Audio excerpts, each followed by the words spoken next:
ഒരു പരിഹാരവും ഇല്ലെന്ന് പോലും തോന്നിക്കും വിധം മനുഷ്യന് മുന്നിൽ കാര്യങ്ങൾ ചിലപ്പോൾ സങ്കീർണമാവും. പിന്നെയാണ് അള്ളാഹുവിൽ നിന്നുള്ള പരിഹാരം വന്നു ചേരുക.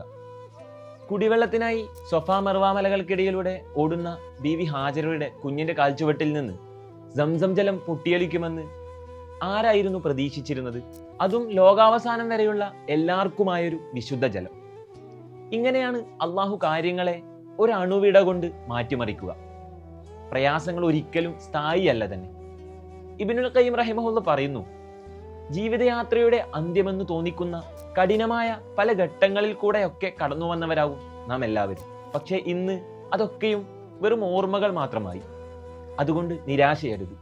റബ്ബിൽ വിശ്വാസമുണ്ടായിരിക്കുക. നിശ്ചയം ആരാധനകളിൽ ഏറ്റവും പുണ്യമുള്ളത് പരിഹാരം കാത്തിരിക്കലാണ്. ലാ തദ്രി ലഅല്ലല്ലാഹു യുഹ്ദിസു ബഅദ ദാലിക അംറ.